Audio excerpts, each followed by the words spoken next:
आप सभी को जय मसीह के आज के आत्मिक विचार में मैं आप सबका स्वागत करता हूं जो ऑनलाइन के माध्यम से जुड़े हैं। मेरे प्रिय, अच्छा समय रहेगा, इस लिंक को आप कॉपी करें, अपने परिवार दोस्तों को शेयर करें ताकि और भी लोग हमारे साथ आत्मिक विचार में जुड़ने पाए। प्रभु का वचन कहता है, मैं हर समय यहोवा को धन्य कहूंगा और निरंतर मेरे मुख से उसकी स्तुति होती रहेगी।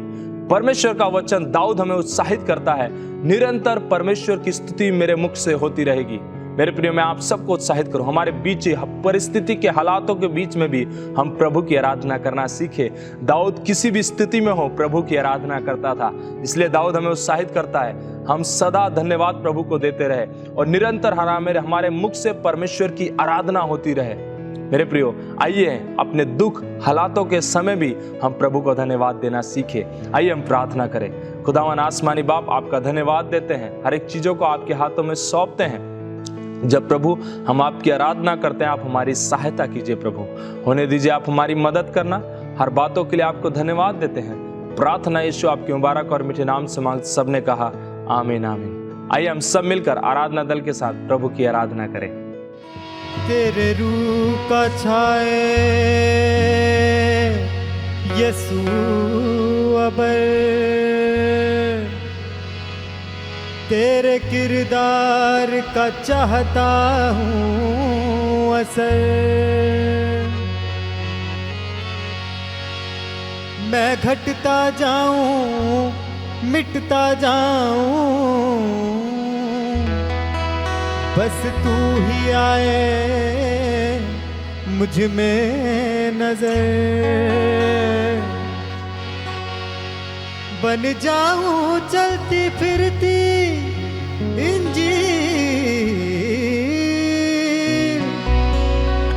दूं बशारत जाकर नगर नगर। चाहता नहीं माल दौलत मकान,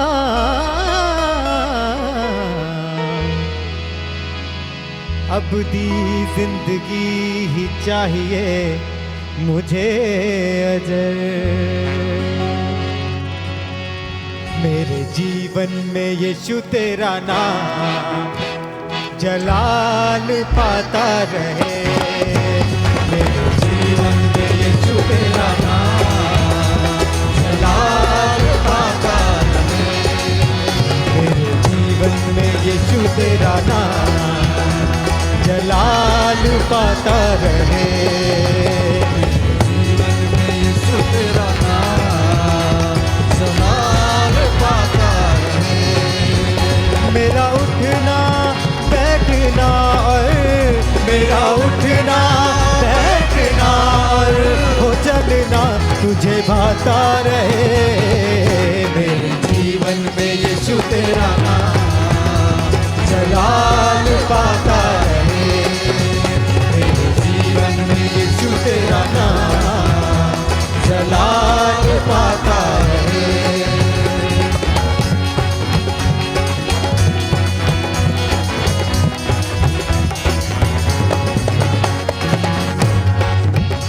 बेमिसाल है तू, मैं मिसाल बनूं। बेमिसाल है तू, मैं मिसाल बनूं। तू कामिल है मैं भी कमाल बनूं। तू कामिल है मैं भी कमाल बनूं। बेमिसाल है तू, मैं मिसाल बनूं। बेमिसाल है तू, मैं मिसाल बनूं। तू कामिल है मैं भी कमाल बनूं। तू कामिल है मैं भी कमाल बनूं। दुनिया का नूर है यीशु, मेरी राहें सजाता रहे। दुनिया का नूर है यीशु, मेरी राहें सजाता रहे। मेरा उठना बैठना मेरा उठना बैठना हाँ जलना तुझे भाता रहे। मेरे जीवन में यीशु तेरा नाम जलाल पाता रहे। मेरे जीवन में यीशु तेरा नाम जलाल पाता रहे।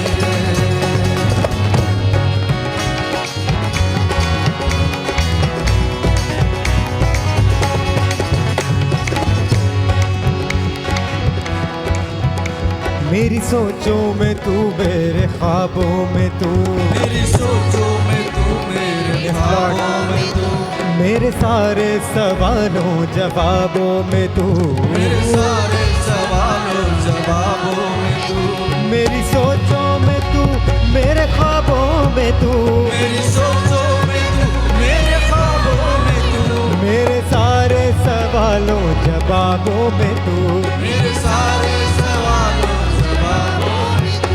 जब भी तुझे पुकारूं तेरा रूह मुझ पे आता रहे, जब भी तुझे पुकारूं तेरा रूह मुझ पे आता रहे, मेरा उठना बैठना और मेरा उठना बैठना और हाँ चलना तुझे भाता रहे, मेरे जीवन में यीशु तेरा नाम, हालेलुया। हाथ पाता रहे, मेरे जीवन में यीशु तेरा नाम सलाम पाता रहे।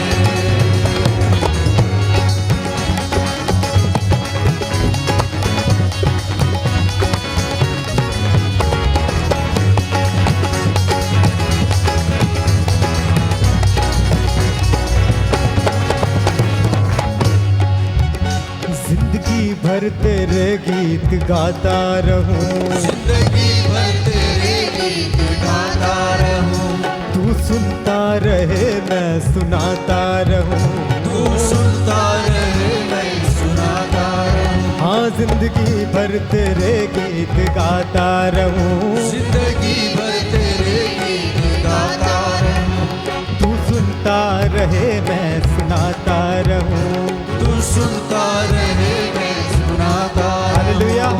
क्योंकि हम उस दुनिया में जाके जब हम उसके साथ होंगे तब भी हम जिंदगी भर यही करने वाले हैं, हालेलुया। तो अभी से ये आदत बनानी है, हाँ जिंदगी भर तेरे गीत गाता रहूं, जिंदगी भर तेरे गीत गाता रहूं, तू सुनता रहे मैं सुनाता रहूं, सुनता रहे मैं सुनाता रहूं, जिंदगी भर तेरे गीत गाता रहूं, जिंदगी भर तेरे गीत गाता रहूं, तू सुनता रहे मैं सुनाता रहूं, तू सुनता रहे मैं सुनाता रहूं, जब गीत तेरे गाऊं तेरा रूह मुझ में गाता रहे, जब गीत तेरे गाऊं तेरा रूह मुझमें गाता रहे, मेरा उठना बैठना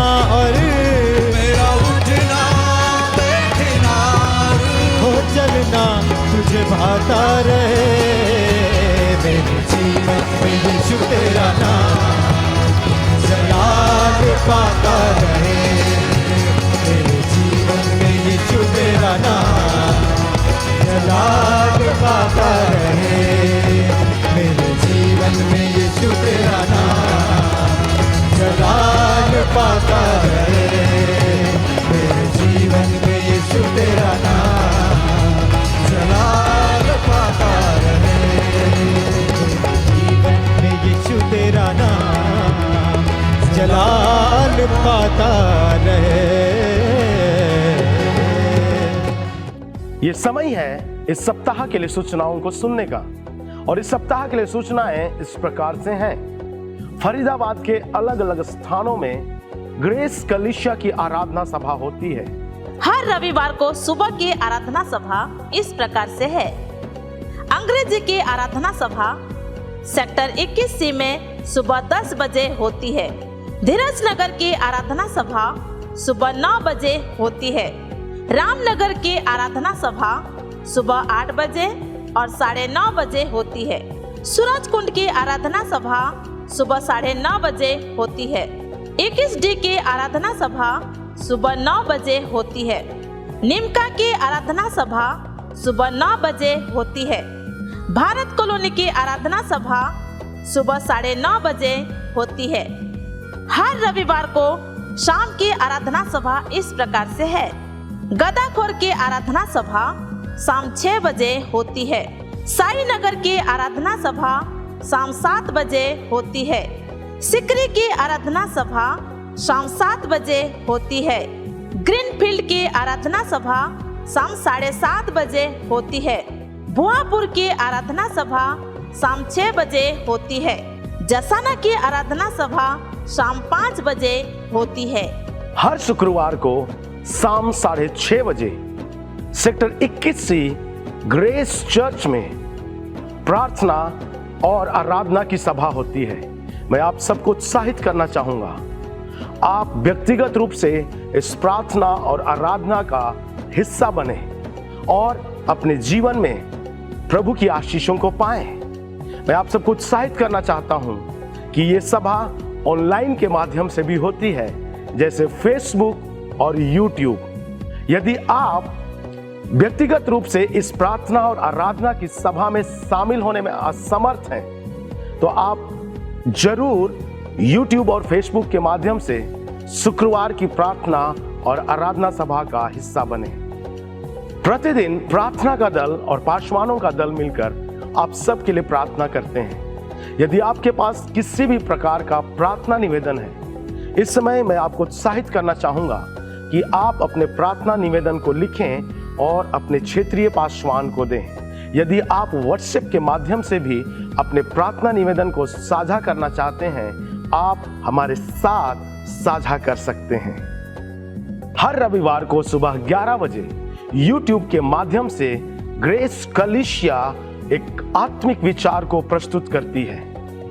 यदि आप किसी भी कलीसिया में जाने में असमर्थ हैं, मैं आपको उत्साहित करना चाहूंगा, आप जरूर इस आत्मिक विचार का हिस्सा बने और प्रभु की आशीषों को पाएं। इस सप्ताह के लिए इतना ही। अधिक जानकारी के लिए अपने क्षेत्रीय पासवान से संपर्क करें। ये समय है कि हम अपने भेंट और दशवांश को प्रभु के राज्य के लिए लेकर आए। मेरे प्रिय, प्रभु का वचन कहता है, ये पहला इतिहास की पुस्तक उसका 29 अध्याय में लिखा है कि लोग आनंदित हुए, उन्होंने अपना भेंट लाना शुरू किया। और प्रभु का वचन कहता है, नीति वचन में लिखा है, अपनी पहली उपज प्रभु को आदर के लिए चढ़ाया करो। आज हम अपना भेंट प्रभु के लिए आदर के रूप में चढ़ाए। हमारा बेहतर प्रभु के राज्य के लिए बोना सीखें मेरे प्रियो। जब हम बेहतर बोते हैं, प्रभु हमें आशीषित करता है, क्योंकि परमेश्वर का वचन कहता है, जैसा तुमने बोया है वैसा ही तुम काटोगे। हम उत्साह करें अपने हृदय को, अपने हृदय को सिखाए, ताकि हम प्रभु के राज्य के लिए अच्छा बोने पाए मेरे प्रियो। ये ऐसी चीजें हैं, जब हम इस समय पर आते हैं, हम सोचते हैं क्या दे, हम बेहतर प्रभु को देना सीखे। सोचे ना हम क्या दे, बेहतर देना सीखे, क्योंकि जब हम प्रभु को बेहतर देंगे, प्रभु हमें बेहतर आशीष को देगा। आइए हम प्रार्थना करें। खुदावन आसमानी बाप, आपका धन्यवाद देते हैं, जब हम अपने भेंट और दशवांश को हम लेकर आते हैं, प्रभु आप हमारी सहायता कीजिए, ताकि हम अपना बेहतर आपके राज्य के लिए बोने पाए। प्रभु उस स्त्री की नाई जिसके लिए तूने कहा कि इस स्त्री ने अपना सबसे ज्यादा दिया है, प्रभु बेहतर दिया है, प्रभु उस स्टार से हम अपने हृदय को तैयार करने पाए, ताकि प्रभु हम अपना बेहतर तेरे राज्य के लिए बोने पाए। पिता, हर चीजें तेरे हाथों में सौंपते हैं। प्रार्थना यीशु आपके मुबारक और मीठे नाम से मांगते, सबने कहा आमीन आमीन आमीन। कृपया ध्यान दें, स्क्रीन पर जो डिटेल आ रहा है, इसके माध्यम से आप अपने भेंट और दशवांश को दे सकते हैं, जैसे कि फोन पे, गूगल पे, पेटीएम, QR कोड को स्कैन करके, और आप बैंक ट्रांसफर के माध्यम से भी अपने भेंट और दशवांश को दे सकते हैं, ताकि प्रभु का राज्य बढ़ोतरी करने पाए। आइए हम प्रभु के वचन की ओर जाते हैं। यहाँ प्रभु का वचन हमें इस प्रकार से कहता है, और ये है प्रकाशित वाक्य की पुस्तक, उसका 3 अध्याय वचन 8। मैं तेरे कामों को जानता हूँ, देख मैंने तेरे सामने एक द्वार खोल रखा है, जिसे कोई बंद नहीं कर सकता, कि तेरी सामर्थ थोड़ी सी है, और तूने मेरे वचन का पालन किया है और मेरे नाम का इनकार नहीं किया। प्रभु का वचन मुझे और आपको उत्साहित करता है। हम जो प्रभु के लोग हैं, हम जो प्रभु में जीवन जीते हैं, उसके लिए प्रभु का वचन इस बात का वायदा करता है, और इस बात के विषय में वो कहता है कि उसने हमारे लिए द्वार को खोल रखा है, जिसे कोई भी बंद नहीं कर सकता। जब हम इस संसार में अपना जीवन जीते हैं, और जब हम अपने कामों को करते हैं, और रोज़मर्रा के जो भी हमारे कार्य हैं, जब हम उन्हें करते हैं, संसारिक जीवन जीते हुए और अपने व्यावहारिक जीवन को जीते हुए, कई बार ऐसी सिचुएशन ऐसी परिस्थितियां हमारे जीवन में आती हैं जब हमें लगता है कि कोई द्वार बंद कर दिया गया है और वो द्वार नहीं खुल रहा। और उसी के उपलक्ष्य में प्रभु का वचन हमें बताता है, प्रभु यीशु मसीह कहते हैं, देख मैं तेरे जीवन को जानता हूँ और इसीलिए मैंने तेरे लिए एक द्वार खोल दिया है जिसे कोई भी बंद नहीं कर सकता। मैं आपको उत्साहित करना चाहूँगा, जब आपके जीवन में आपको ऐसा महसूस हो कि आपकी आशीषों का द्वार बंद कर दिया गया है, उस समय आप इस वचन को स्मरण रखें, याद रखें, क्योंकि आपके आशीषों का द्वार खोलने और बंद करने वाला कोई मनुष्य नहीं है, परंतु वो परमेश्वर है, प्रभु यीशु मसीह है, जो आपके लिए आशीषों का द्वार खोल देता है और उसे कोई भी बंद नहीं कर सकता।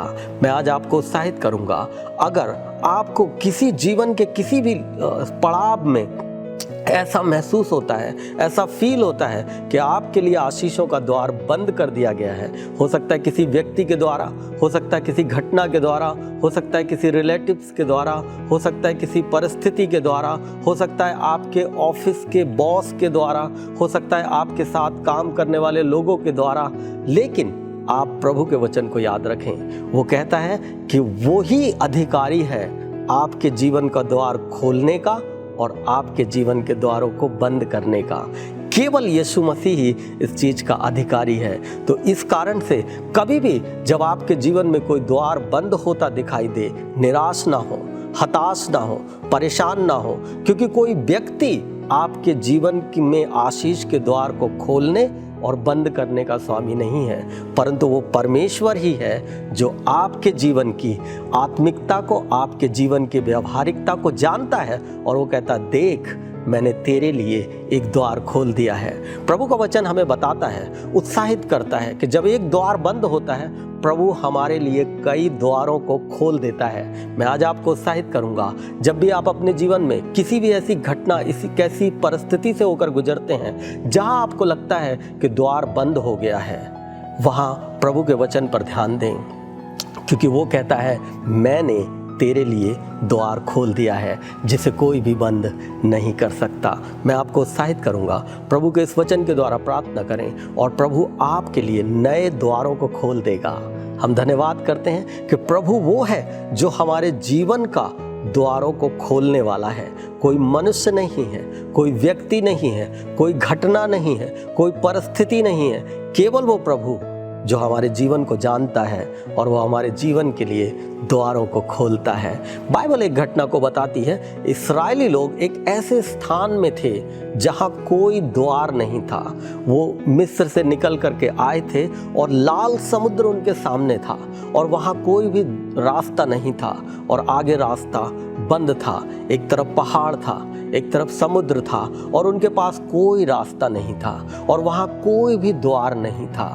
परंतु जब मूसा ने प्रार्थना की और जब उसने अपनी लाठी उठाई और जब वो प्रार्थना किए, लाल समुद्र दो भाग हो गया। मैं आपको उत्साहित करना चाहूँगा, आपके जीवन की हर एक ऐसी परिस्थिति में जहाँ द्वार हो भी ना, चाहे वो द्वार दिखाई भी ना दे, लेकिन प्रभु उस जगह में भी आपके लिए रास्ते खोल देगा, क्योंकि वो कहता है, जिस द्वार को मैं खोल दूंगा उसे कोई भी बंद नहीं कर सकता। प्रभु ने इस्राएलियों के लिए द्वार खोला था कि वो कनान देश को जाएं और समुद्र उसके रास्ते में आ गया, लेकिन वो भी उस द्वार को बंद नहीं कर सका। मैं आपको उत्साहित करूंगा, कोई भी परिस्थिति, कोई भी घटना, कोई भी व्यक्ति आपकी आशीष का द्वार बंद नहीं कर सकता। केवल और केवल परमेश्वर के पास ही वो अधिकार है। प्रभु यीशु मसीह इस बात को स्पष्ट रीति से कहते हैं कि देख मैंने तेरे लिए एक द्वार को खोल दिया है, और ऊपर के वचनों में कहता है, जिस द्वार को मैं खोल देता हूँ उसे कोई बंद नहीं कर सकता, और जिसे मैं बंद कर देता हूँ उसे कोई भी खोल नहीं सकता। अगर आपके जीवन में कोई द्वार बंद हो रहा है और आप विश्वास करते हैं कि वो प्रभु की ओर से बंद हो रहा है, तो वो भी आपके जीवन में भलाई को लेकर के आएगा, क्योंकि प्रभु का वचन कहता है, जो प्रभु से प्रेम करते हैं उनके लिए सब बातें मिलके भलाई को उत्पन्न करती हैं। तो यदि आपके जीवन में कोई द्वार बंद होते हुए दिखाई देते हैं, उनके लिए भी प्रभु को धन्यवाद दें, क्योंकि प्रभु नए द्वारों को आपके लिए खोलने वाला है। और हम प्रभु का धन्यवाद करें और प्रभु के वचन को स्मरण रखें, प्रभु के वचन को याद रखें, क्योंकि वही हमारे लिए द्वारों को खोलता और द्वारों को बंद करता है। कभी भी हम किसी व्यक्ति को, किसी परिस्थिति को दोषी ना ठहराएं, परंतु ये जीवन का एक भाग है जो प्रभु हमें आगे की ओर ले जाना चाहता है। मैं आपको उत्साहित करूंगा, कभी भी निराश ना हो। जब द्वार बंद हो, प्रभु द्वारों को खोलेगा।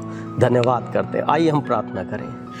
प्रभु जी, हम आपका धन्यवाद करते हैं प्रभु ऐसे समय के लिए प्रभु, आज जब प्रभु तेरे वचन के द्वारा हमने सीखा कि हमारे जीवन के आशीषों का द्वार खोलने और बंद करने के अधिकार केवल और केवल आपके पास ही हैं, और इस कारण हम कभी भी निराश ना हो, हम कभी भी हताश ना हो। जब एक द्वार बंद होता है, प्रभु कई द्वारों को खोलता है।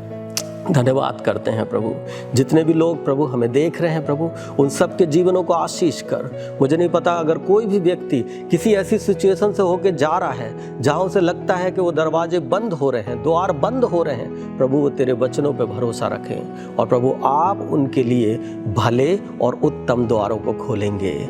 धन्यवाद करते हैं प्रभु। हर एक को आशीष कर, हर एक के जीवन को उत्साहित कर। धन्यवाद करते हैं। धन्यवाद के साथ प्रार्थना यीशु मसीह के नाम से मांगते हैं। आमीन, आमीन।